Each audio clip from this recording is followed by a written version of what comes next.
DAZN.com looks like a dream come true for sports fans. It's a slick, all-in-one streaming platform that covers everything from boxing and MMA to soccer, NFL, and more.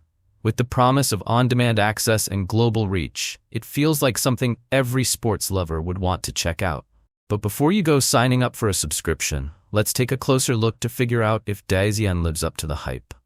First off, one thing that gives us confidence is that DAZN.com has been around for a while. When we checked the domain, we found it was registered way back in 2002. That's always a good sign. Older, long-running websites are generally more reliable and have a better track record. And here's another big plus. The DAZN app is available on the App Store, where it's actually ranked number 1 in the sports category. That kind of popularity doesn't happen by accident. It means a lot of people are using it, and overall, they seem to like it.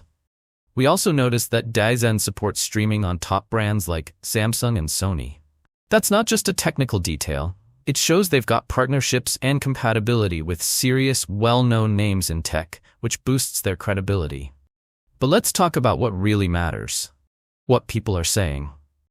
The feedback is a little mixed. On the App Store, the DAZN app has a solid 4.6-star rating from nearly 500,000 users, which is great.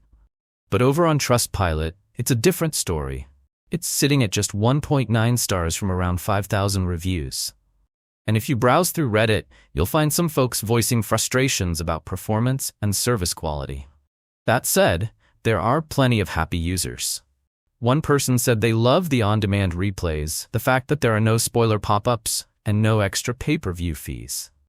They even mentioned how well events like the KSI versus Logan Paul fight were handled.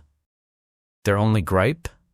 NFL content for US users isn't quite as extensive as it is in Europe. On the other hand, some users experienced issues, particularly those in Mexico. One complaint was that hitting live actually triggers several minutes of ads while the game is already in progress, which is super frustrating. Another person didn't like the Spanish commentary and felt the broadcaster's voice didn't quite fit the vibe of the event. While that's more of a personal preference, it still highlights that the experience can vary depending on where you are and what you're watching. So, is DAZN.com legit? Overall, yes. It's got a solid history, strong presence on trusted platforms like the App Store, and support from major device brands.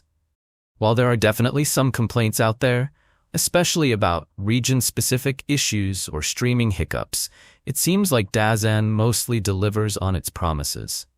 If you're a serious sports fan, it could be well worth trying. Just be aware that the experience might depend a bit on your location.